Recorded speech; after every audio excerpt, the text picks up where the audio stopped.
Welcome to Oprah's 2020 Visionary Talks. From the stage of my own 2020 Vision Your Life in Focus tour, WW Weight Watchers Reimagined and I join forces to bring you candid conversations with some of the world's most famous trailblazers, whose story of wellness will empower you to discover the highest, truest vision for your life.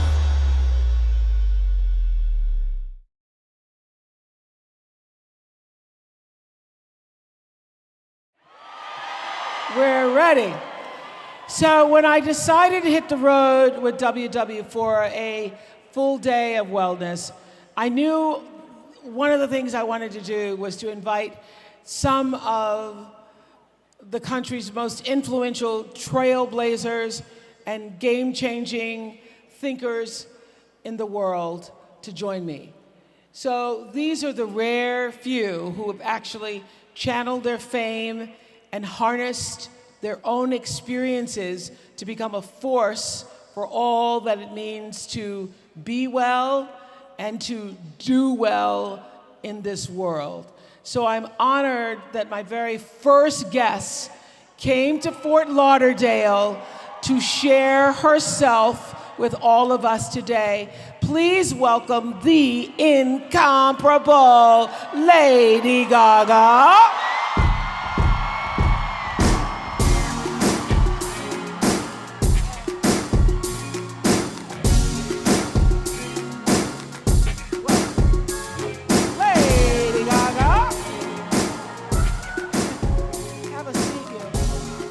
Looking at that L shoot. Hey. How are you? Welcome. Thank you so much for having me. Welcome. Let the people absorb it all. Thanks for coming. I was saying to reporters yesterday, I was really nervous about asking you. First of all, because it's one of those things, I was so nervous about asking you. And then you asked me, and I was like, move my vacation. I'd do anything for Oprah.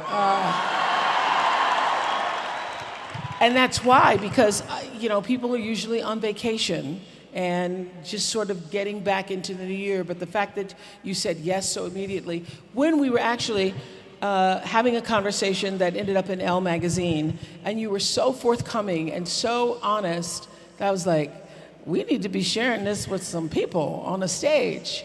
So thank you. Thank you so much. So we've been talking about vision, and everyone gave up their Saturday to come out and start the process of getting clarity for their own vision. They knew you were coming too, so I think you were part of it. I think this stadium would have been full without me, Oprah. I'm pretty sure you can fill a room. I think it's the whole package, that people are seeking higher ground for themselves. People are looking to make the best life possible for themselves. And you know what? What? I want that for every person in this room, and I want it for the world. Yes. Absolutely. I want to know when you got clarity for yourself about the vision of creating Gaga. Well, at first, when I was younger, I went through a lot of struggles in high school. I was really bullied. I didn't feel good about myself. And I got made fun of, like, why do you want to be a singer? Why do you want to be a musician? Why do you want to be an actress? And I felt so secluded and isolated. And it was time, once I dropped out of college, I will admit, stay in school. But I dropped out of college because I was like, I have to pursue my dreams as a musician. This is what I want. And it was in creating Gaga that I was able to create a superhero for myself. It was a vision for the me that I wanted to be. I wanted to be confident. I wanted to be filled with self-compassion. I wanted to be filled with compassion for others. And I wanted to share my story and my vision of the world with the world.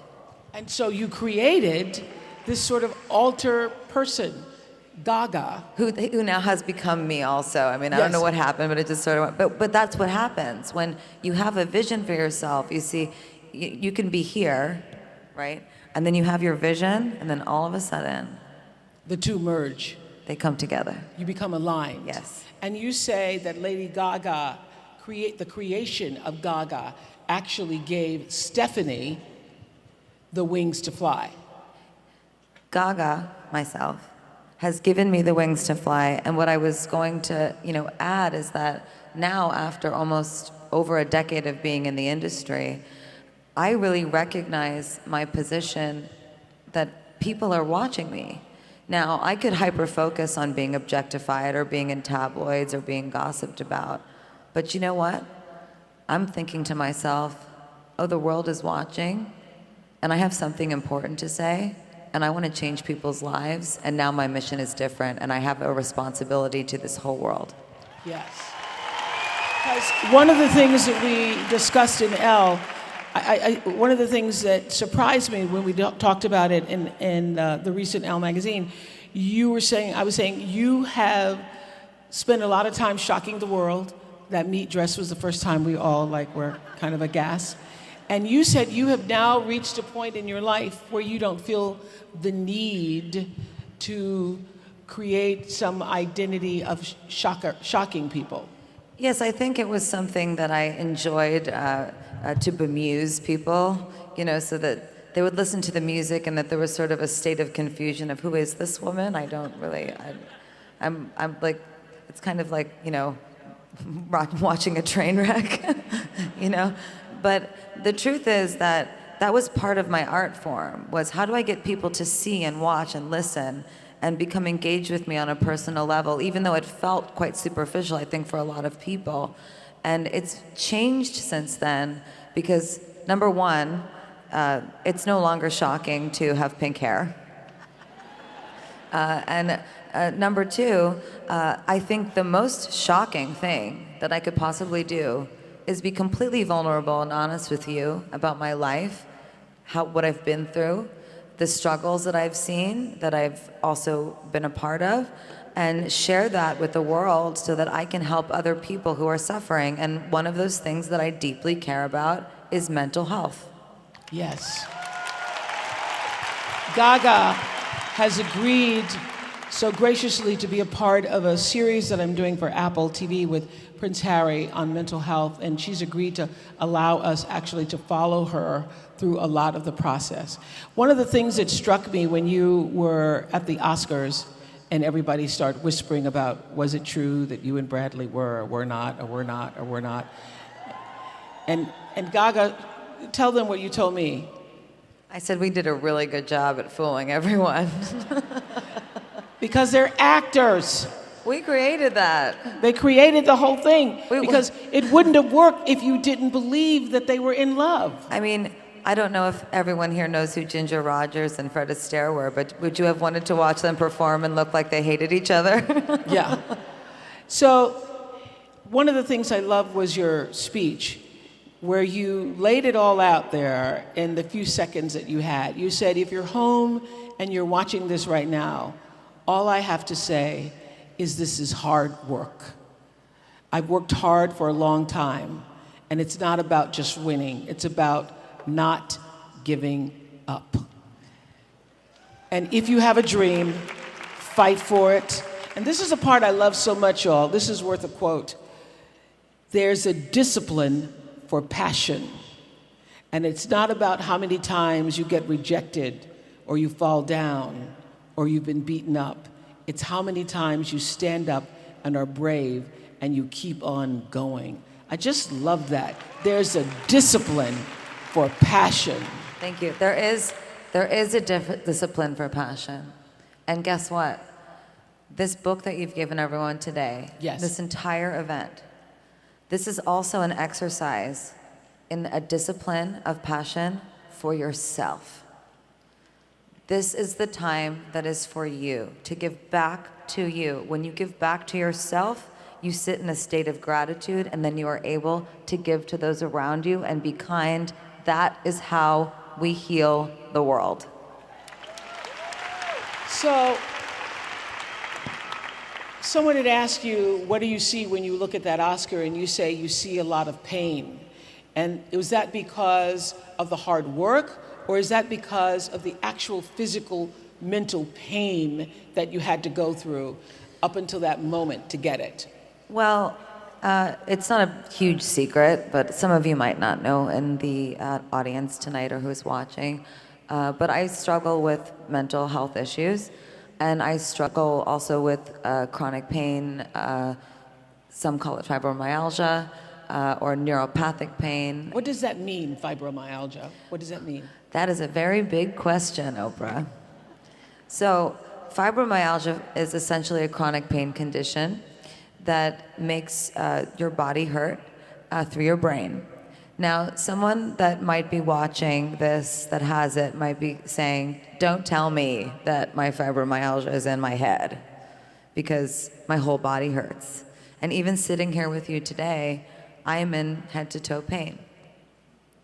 But what's interesting about it is that I have found through neuropsych research and my relationship with my doctors that fibromyalgia can be treated through mental health therapy.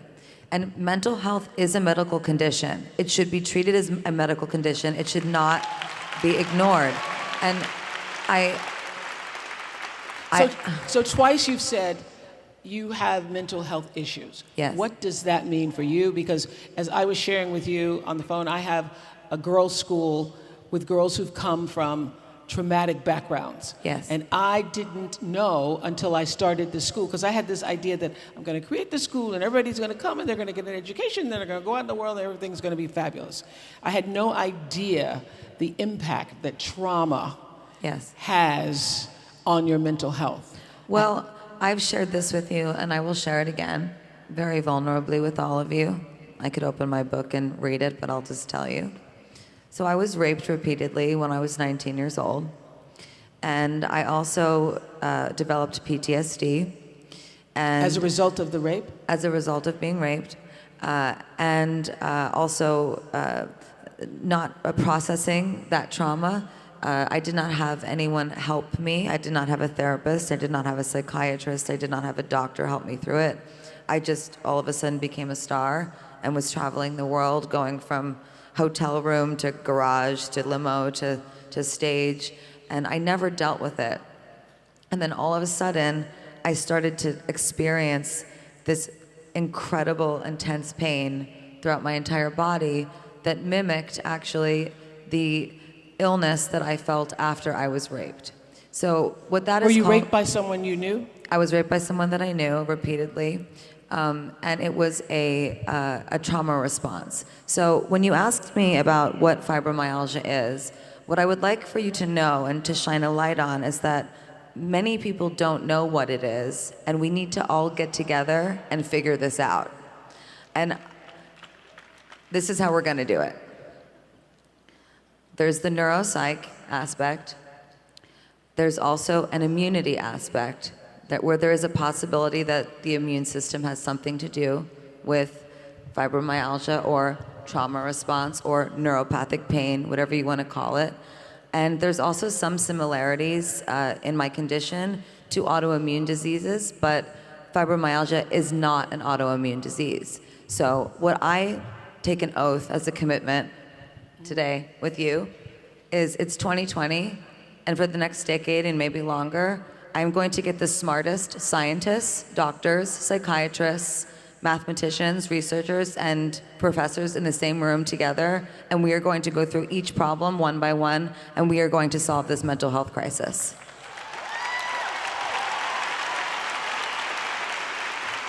Wow.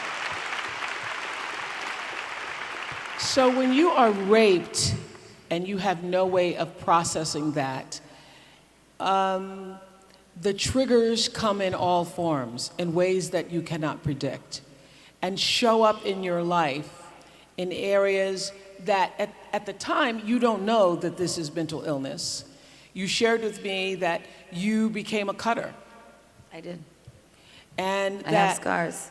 And that you have scars from cutting.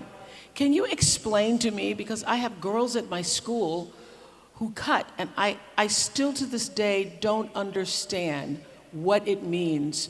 And I know if you are in this audience, some of you have raised daughters who were cutters. Yes. What is that? Well, I like to say I used to cut, Yeah. as opposed to saying cutter. And I think I did say that with Yes. you in our interview. I love you too, sweetheart. Um, I like to say I used to cut as opposed to I am a cutter, because then that I identify with it. Yeah. And that's not healthy for me. And when you speak things out into existence, you're feeding back something to your brain that you don't want to. Right. So I used to cut. Cutting for me, I believe, happens for a variety of reasons. I also used to throw myself against the wall. I mean, I used to do some horrible things to myself when I was in pain. And the truth is there's two reasons I believe that this happens. And this is my own personal expertise just from my experience, is that for half a second, right, if you cut, you get some relief from the other pain that you're feeling because you have pain somewhere else. But then after, what happens is then you see the blood, and then you feel chaotic, and then you spiral more and more out of control, and it is actually not helpful in any way, and it is going to make your spiral worse. It will make the neurotic state that you're in something that is going to be prolonged instead of shortening the amount of time that you're in it. Another reason, though, that people cut also is to show. And my mom and I always say with Born This Way Foundation, tell me, don't show me. So sometimes I would cut because I didn't want to feel pain, and other times I would cut because I wanted to show people that I was in so much pain, That you were in pain. that I needed help. Yeah. And so, when you were speaking on stage at the Oscars about working, it's not about winning, it's about never giving up. All the times you were beaten up and you kept getting up. What kept you getting up? All of you.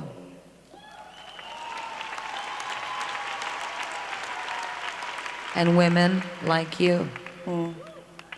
Faith, inspiration, hope. And I also have to say it, and I know that this is controversial in a lot of ways, but medicine really helped me. And I think a lot of people are afraid of medicine for their brains to help them. And I really want to just erase the stigma around this, because I'm sick of saying it over and over and over again. And also, by the way, if your primary care doctor is prescribing you an antidepressant, this should not be happening. Your primary care doctor should be introducing you to a psychiatrist who is an expert in brain medication.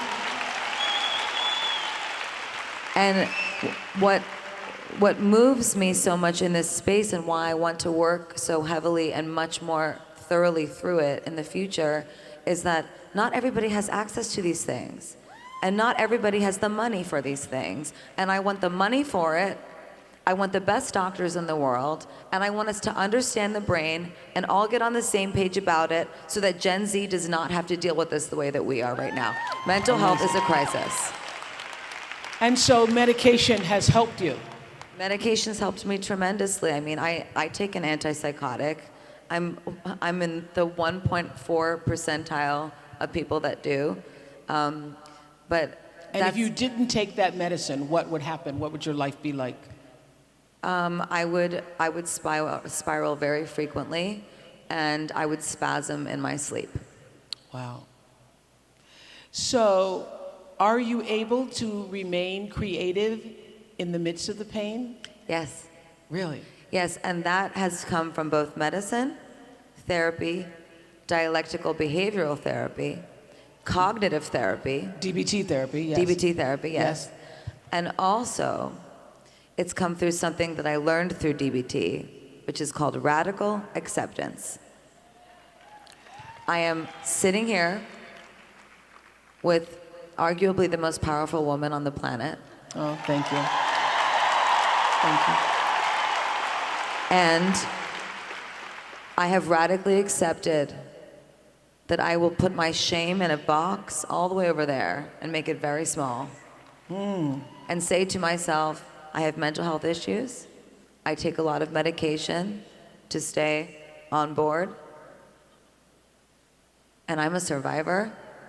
And I'm living and I'm thriving and I'm strong. And I'm going to take all my life experiences and I'm going to share them with the world and make it a better place.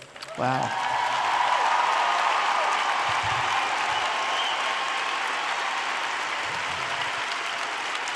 Which is what we've been talking about today, that you can't move forward with anything in your life until there is actual radical acceptance. You have got to, listen, I needed like a glass of wine when they told me this. I remember sitting with my doctor. His name's Andy. And Andy's like, you need to radically accept that you're going to be in pain every day. And I was like, are you kidding me? I was like, that's how I'm going to heal? It's just by accepting that I'm going to feel awful all the time. I'm going to be in head to toe pain constantly. And he said, you have to radically accept it. And guess what? It took a little while, but I did. And you know what else happened after that? What? Slowly, the pain dissipated. Slower and slower and slower, and then all of a sudden I can function. Because I was on the couch, Oprah. I was laid out. I could not move. I was being assessed by doctors to see if they could I had a psychotic break. I told you this in our interview before. Yes. They were just trying to see if they could get me to move at one point. And radical acceptance was key. Also being open to taking medicine, and also being open to talking about my trauma. And it's one of the hardest things that any human can face. And it's a lot easier to go home and have a bottle of wine, or 2 or 3, right? Like just numb it all away. Right. Or dig deep. Well, I think this idea of radical acceptance applies to every crisis, every difficulty, every challenge in your life, is what I was saying earlier, that all stress comes from wanting something to be what it isn't, and it doesn't change until you first accept it for what it is and then make a decision about what do I do next. It's problem solving. You know, it's something in DBT that they teach you is about emotions, and then I'll explain it. So if I say I'm upset, right? Then I'll say, why am I upset? And then I will write down all the reasons, and then I will check the facts. And if the emotion of feeling upset fits the facts, then I'll go to the next stage and I will say, okay, what action am I going to take now to solve this problem? So if I'm upset because I'm in pain, right, then what's my action going to be? I'm going to take my medication that's going to help me.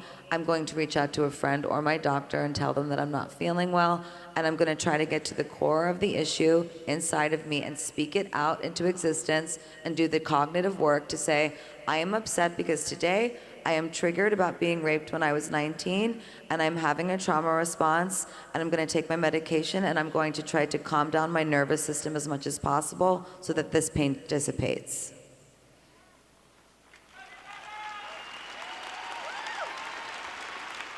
And that's the process for you. That is the process. That's one of many processes. I can get triggered by lots of different things, by movies, things that people say. I could get triggered by this conversation. Yeah. I'm not. Whatever. Good.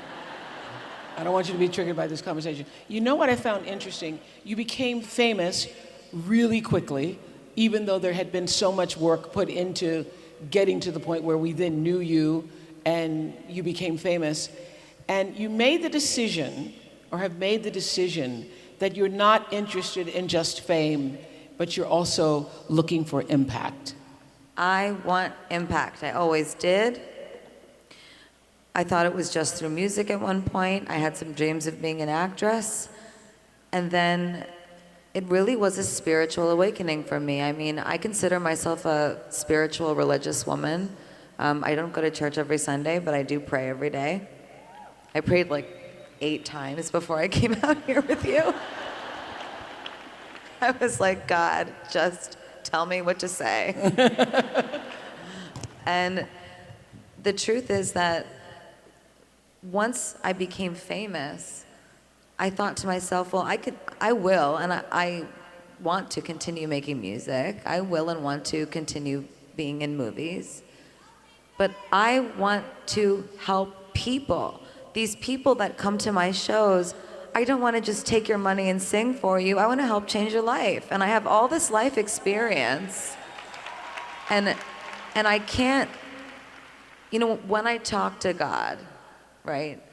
And whatever you want to call it for yourself, if it's God or the other realm or your angels or by any name, it responds. Any gender, right? In response, when I talk to God, I say, tell me what to do, because I'm being watched, and I want to do the right thing here. So tell me what to say. Tell me how to say it, and help me see the path. And if you show me that path, I will walk down it. And do you know what, Oprah? Look where that path has led me. I am sitting right next to you. It does it every time. Ask and you shall be given. What has been your greatest spiritual awakening? I think my greatest spiritual awakening actually has been quite recent. I think it's that I realized that I have the chronic pain that I have for a reason. And I don't mean to be like, God gave it to me, And I also don't believe in that, karma thing where, you're sick because you did something bad. Yeah. But I do believe that this happened for a reason. All the things I've been through, I think they were supposed to happen. I was supposed to go through this. Even the rape? Even the rape, all of it. I think I was supposed to go through all of these things. I radically accept that they happened. And I think it happened because God was saying to me, I'm going to show you pain. And then you're going to help other people who are in pain because you're going to understand it. Because you can't give what you don't have. I can't look away. Yeah. Because now when I see someone in pain, I can't look away because I go, oh, no, you're in pain. I'm in pain too. And then now I'm in problem solving mode. I got my suit on and my heels and I'm ready to go. Yes. So this wisdom came from this pain. What has been the lesson that's actually taken you the longest to learn? How to be wise. Ah. See, there is the rational mind and there is the emotional mind. And I think from day to day, we all experience ourselves, if we're mindful in some type of way, which I think this is good to be mindful about, is am I operating from an emotional space today or from a rational space today? Meaning, when I say rational, I mean cerebral, like intelligence, thoughts, facts, just really pragmatic. And emotional meaning am I operating from the heart? Am I really upset because my boyfriend broke up with me and I'm a mess, and I'm just being completely irrational? Wise sits in the center.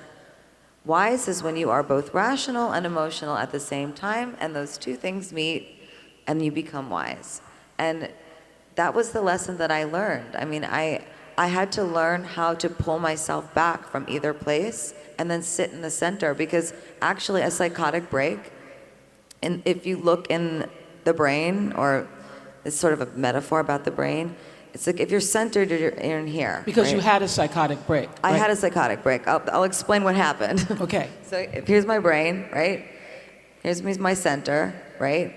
And then I was triggered really badly in a court deposition. And I just, this part of the brain where you stay centered and you don't disassociate, right? It went like this.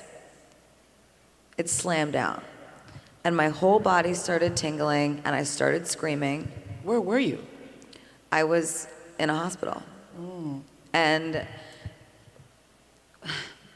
it's very difficult to describe what it feels like, other than that you first are completely tingling from head to toe and then you go numb. But what is essentially happening is the brain goes, that's enough.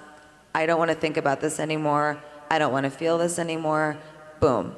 And you literally break from reality as we know it. You break from reality as we know it. You have no concept of what's going on around you. There is nothing wrong, but you are in a traumatic state that you feel like I remember going into the hospital and screaming, why is no one else panicking? Why aren't you panicking? And then they brought a psychiatrist in, and then I'm in head to toe pain at the same time, right? And they brought in a psychiatrist, and I said, can you get me a real doctor? And he was like, hey, so nice to meet you. And he sat down, and I was like, I need medicine. I don't feel well. I can't feel help me, right? And then he just said, I need you to explain to me what happened today. And I was so annoyed. But I'm telling you this story because even I, who run Born This Way Foundation with my mother, was irritated that they brought a psychiatrist in to help me. I mean, that's how gone I was. I was so separated from the world. And once we started talking, he realized what had happened to me. And then he ordered a medication for me that I took reluctantly at first. And then he became my psychiatrist and assembled a team for me. And I went away to a place that I go to sometimes still for a reboot. Yeah. And they took care of me. And we got all of the things lined up. And I have a very unorthodox, actually, set of pills that I take. But they saved my life. And I'm very grateful. Well, I think this is remarkable that you feel so open-hearted, vulnerable enough to share this. Was there a time when you were afraid of it getting out? Like Gaga's had a psychotic break, y'all. You know, I think I was more scared of the psychotic break itself than I was about people knowing about it. I mean, when your brain flatlines like that, I mean, it's something I would never want to ever experience ever again. And when that happened, were you thinking about your famed life, your life as Lady Gaga? Were you thinking those days may be over? Were you thinking? I was thinking two different things. So to answer your first question, at some point I had to tell people because I can't live a lie. I'm an authentic person, and here I am, and I'm perfectly imperfect, you know? It's and we all are. And we all have our things that we go through, and I just felt like, why wouldn't I share this when I share all of myself with the world all the time? And I could maybe help people that have had psychotic breaks or maybe are on the verge of having one and, spread my message. But when I was there, one of the very first things that we talked about in my therapy work was objectification, and that I didn't feel that I belonged to myself anymore. I felt that I belonged to the world. Wow. So how did you get you back for you? A lot of hard work. Yeah. Are you still in the process of that? I'm past that part. I feel that I belong to myself now, and I feel also that I belong to the world. And I've made peace with those things, and I'm happy with them. Mm-hmm. But, it takes the hard work the same way that this book is hard work. Yeah. Meaning you have to go in and you got to really answer those questions. Don't be crafty. Don't try to get a good score. I thought we learned a lot by watching people do it today, because I think for some people, it's the first time they've ever actually asked themselves that question, some of these questions. And it takes time to actually think about what your true answers are. And also the ego. Yes. It's got to go. Because the ego just wants to score high. The ego wants to win the test. A+, yes. I'm perfect. Yes. Nope, don't do it. You're doing yourself a major disservice. Go in there and answer those questions authentically, and then study them and radically accept your score. This is where I am. And wherever you are, that's where you're supposed to be right now. It's where you're supposed to be right now, and then you can actually problem solve. You cannot problem solve if you're lying to yourself. See, I got to a place where I didn't know who I was anymore, so I broke. My brain shut off, right? But once I started to get to know myself again, I was able to, turn all the knobs. Why didn't you know yourself anymore? Is it because you've given so much of yourself to the little monsters, to your fans, to the world, to your work? I just didn't stop moving. I just was moving and moving and working and dancing through insurmountable pain. And I will say it took years for me to be diagnosed with fibromyalgia. And even if you ask my psychiatrist, he doesn't even refer to it as that. He'll call it neuropathic pain or a trauma response. So I was going to the doctor all the time, getting like my whole body x-rayed, MRI'd, everything, for someone to tell me something was wrong. Like, tell me I have a herniated disc or something. And they couldn't find anything. And it was so frustrating. So I was also on tour dancing in excruciating pain. And I wasn't properly medicated. And I wasn't in therapy. And so what were you telling yourself? I was afraid I was going to die. So you're performing on stage in front of thousands and thousands of people all over the world, and every night going to bed thinking you were going to die. Yeah. And you lived that way for how long? I would say I lived that way for about 5 years. That's so sad. And I radically accept those 5 years because they made me who I am.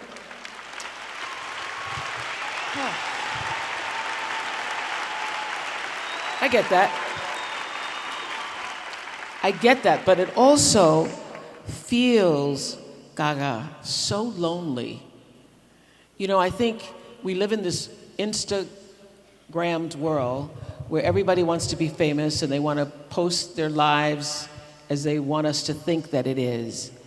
And this idea of what your life is like and what we see and what we've been exposed to about you, people think, oh gosh, I would just love to have that life. You can't have this life unless you're willing to have every part of this life, including the rape, right? Yeah. You have to take it all. Well, including the rape and also no one wanting to help me.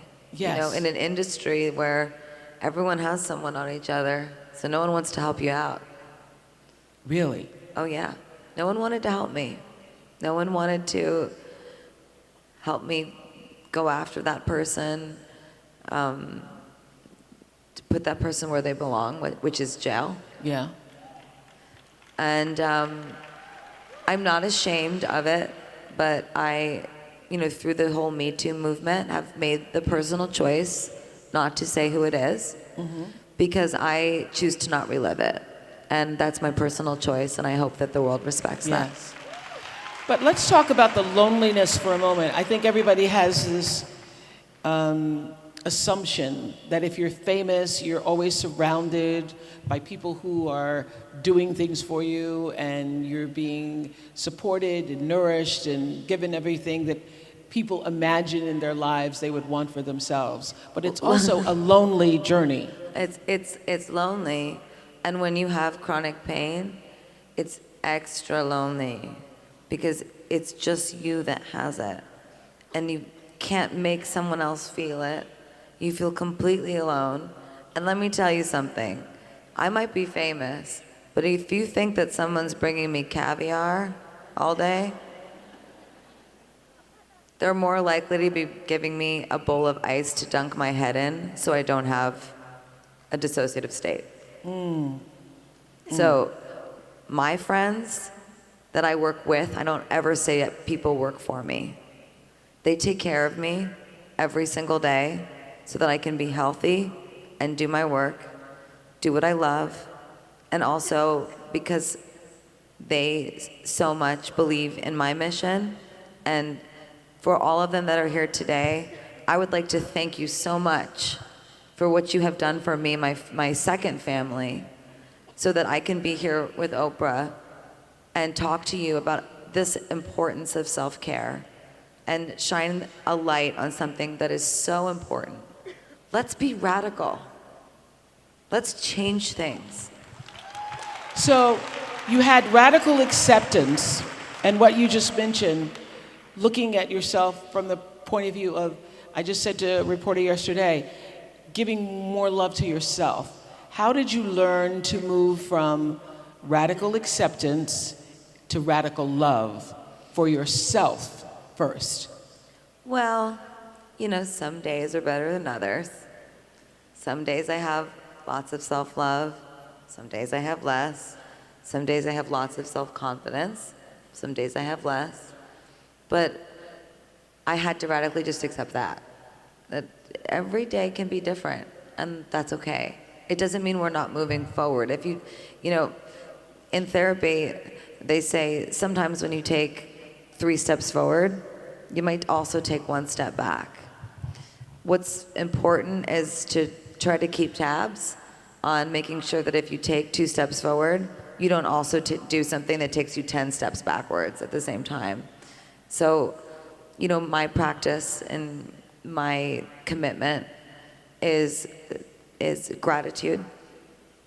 And Gratitude even in the midst of the pain? Gratitude even in the midst of the pain. I do this all the time. I will be laying on my porch in pain crying, and I will say, thank you, God, for this pain. Thank you. I surrender it to you. This pain is meant for me in my body right now. I'm here in this moment, and I'm learning. Thank you for teaching me. Wow. Amen to that. So what's the things that you do on a regular basis to keep yourself whole? Medication. So you're medicated all the time? Yes, every day. Every day. What's your ritual? If I took my pill box out, it would sound like a rattle. Like a baby rattle. Really? Oh, yeah. Okay. I mean, I don't mean to laugh, but it's kind of funny. And has the... But I'm healthier than I've ever been in my whole life. Does the medication affect your creative process at all? It does not affect my creative process. I don't take anything that does. When I get further down the road of creating this epicenter of mental health and healing, I will share more with the world on a scientific level what these medicines are. You're not on pain medication? I take no narcotics at all. No pain no. Yeah. If I call my doctor and I'm in a lot of pain, and I say, I need something to take this pain away. It's just too much. It's been 11 days. It's been 11 days. He says, well, you can go to the hospital and you can ask them to give you pain medication, and then I'm going to tell them no, and it's what they're going to give you is already in your purse. So just go to your purse and take your medication and be in pain in the privacy of your own home. And he doesn't mean it to be not nice to me. It's just that this is how we keep me safe, you know, and this is how I want to keep the world safe as well. I don't want people in pain taking pain medication. This is not the way that this is going to work. People will become addicted, and there is a correlation between mental health and chronic pain, and mental health is the biggest crisis in the world, right? So what's happening is while mental health is the biggest health crisis that we have, right? There's also chronic neuropathic pain being produced by this. So I want to just be clear, because I don't want people leaving here today saying, you know, she's on drugs. I want to be very clear. So you're on antidepressants? I'm on antidepressants. I am on a medicine called methylcarbamol, and I am on an antipsychotic called olanzapine. And I take a few other things that are stress-based. Yeah. But I want to be very careful about saying any of this, you know, in a public way to tell anyone what to take. You know, this is not, it's not the same for everyone. So I want to be very clear that if you feel that you need help, you need to go to a psychiatrist, and you need to be properly evaluated by that psychiatrist so that you can get the help that you truly need. What I take is not necessarily what you need to take. And did you have to go through a series of different drugs until you got the right one? Because I know a lot of times I've been with people. Yes, I did. I had to go through a series. And actually, one that helped me the most was a drug called modafinil. I don't know if anyone knows that drug, but it's in the morning when I wake up, I'm in tremendous pain most of the time, and it just kind of turns the lights on, and my brain just kind of wakes up, and then before I know it, the pain starts to dissipate a little bit. So, but no narcotics. no narcotics. No pain pills. No pain pills. No Xanax. Not even a Xanax. Not even a Xanax.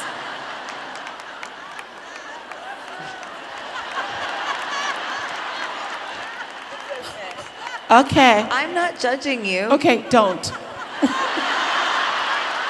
I mean, we could offline have a conversation about other drugs that are better than Xanax, Okay, maybe. but listen, I started taking Xanax after my dog Luke we needed Luke to take Xanax to fly because he was like a wreck flying, and it calmed him. So I thought, I might need one of those.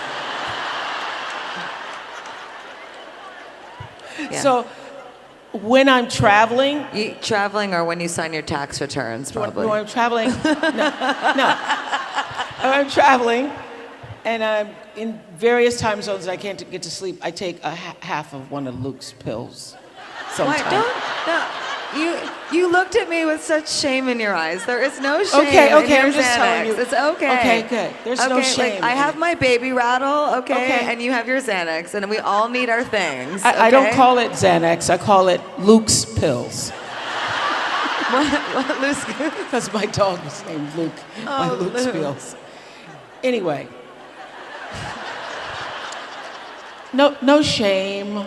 No shame. No shame. No shame. Actually, that is very important because, look, it might be a process, you know, and you might have to try this and then try that. But the important thing is that you're working with someone that's an expert in medicine. So please, when you leave here today, having heard from me about this, or anyone that's watching this later, you know, please leave knowing that I'm sharing my personal experience with you, but I am not prescribing you.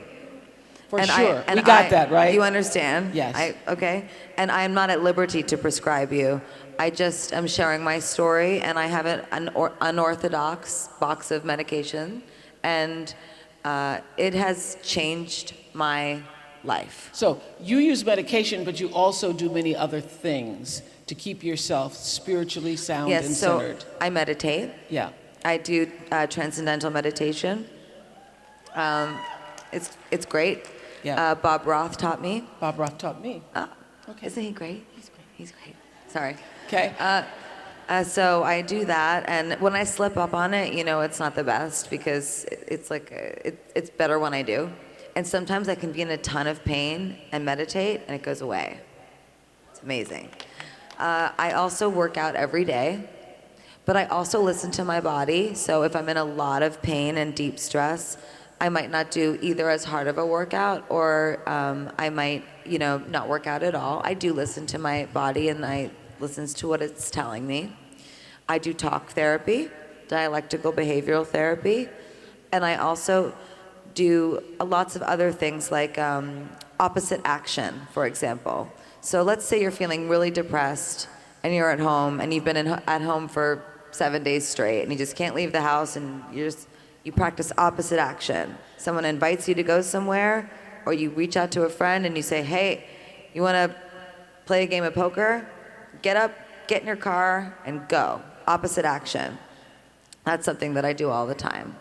So you're actively working on yourself all the time? All the time, I actively work on myself. I have to. If I don't, I will sit and I will be in pain all day.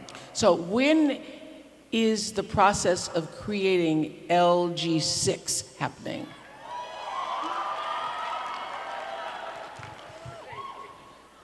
For years. For years. For years. Not 4 years, but for years. Okay. And it's happening. Uh-huh. Okay. Don't worry, we're having a self-care conversation, but I still am going to make music, don't worry. Because we were talking earlier, I was talking earlier to Julianne Hough, and she said that dance is her superpower. Oh, yeah. Your superpower is music? You know, I think I have a few superpowers. I just haven't used them all yet. I'm getting ready. I've got a wand in my purse. I know your superpower, certainly one of them, was creating the Born This Way Foundation. Thank I think you. it's one of the greatest things you've done. Thank you. Not only did you have that great, that anthem that became an anthem for so many people's lives, to say, I radically accept myself as I am, because I was born this way. So tell us what you intended, because intention is so important to us, what you intended when you created the work of that foundation. The work of that foundation was something that a lot of people didn't understand for a long time. Yeah. They're like, what do you guys do? Like, you raise money for what? We were like, for a kinder and braver world. And they would go, we're like, it's really that simple. We want to create a kinder and braver world. And they're like, I don't understand. So what we do is we do research, and we also provide resources so that people can learn more about mental health, the importance of kindness, and also we've put mental health first aid in schools around the country. And as also part of my commitment, this might be separate from the other epicenter of healing work that I want to do, is I want a mental health professional in every school in this country. We need it. And We need it. I want mental health to be its own class. What is health class? Sex ed? Is that what we're still doing? Is sex ed? I don't even know. I mean, like, what are we learning about in health class? We should be learning about the brain. And We the should heart. be learning about the brain And the how mind that and the works. body and its connection and all the things. Yes. So I want there to be someone in every school that someone can go to if they're in need of help, or that someone can go to if they see that someone else needs help. And then at the same time, it is a requirement in every school that you learn about the importance of kindness, you learn about triggers, you learn about depression. 44% of the population is suffering from depression, and it's because of loneliness. This is because of our cell phones and social media. This is not lonely because we don't have partners. We are literally collapsing around each other. There's all these walls, and we're collapsing around each other, unable to have this personal, interpersonal connection. It's got to stop. It's got to stop. And I know one of the things you're doing at the Born This Way Foundation is your approach to courage is to take little bites of bravery and teaching other people how to, which I love this idea of little bites of bravery. Just be a little braver every day. You know, like if you feel like you can't do something, just go do a little. Just a little bit. And I promise you, before you know it, you're taking a big old bite of bravery, and it's amazing. And it can be something small. Like for me, if I don't feel well, and maybe I have an off day, I have nothing to do, but I don't feel well, simply by, taking a bath and massaging some CBD oil on my body, and then going to the mirror, brushing my hair, putting on some makeup, getting dressed. These are also the things that you learn in DBT, right? That if you don't feel well, whether it's mind or body, you got to keep moving. You got to keep going. It's called throwing yourself into the moment. Throw yourself into the moment. Take a little bit of a bite of that bravery. Even if you only make it to the bath and you don't make it to the mirror, you did something. And I know that for you, I would say gratitude is my religion. It's the thing I practice with, deep consciousness and a sense of like regularity and discipline about it. And for you, that is kindness. It is kindness. Kindness heals the world. The earth is a slowly rotting apple on a kitchen counter. Oh, no. It's the truth. Okay. I'm sorry, but it's just true. I mean, it's like you just put The if you earth put is an a apple on the slowly couch, rotting apple. but it's slow. It's really slow, right? But we have to be kind to that apple, to the humanity of that apple, and we have to be kind to the environment to keep that apple alive as long as possible, and that's through kindness. Yes, yes. And I have actually my commitment here. I want to hear your commitment. I commit to gratitude, to bring the greatest minds I can find in the world together to one by one solve the mental health crisis that is plaguing our world. I want to create an epicenter of healing because when I give to others, I give also back to myself. Indeed. Lady Gaga gave up her vacation to come and sit and share her truth with us. Thank you. Can I just say, Oprah, I love you. I love you back, girl. I love you back. Oh. You're so right. Lady Gaga!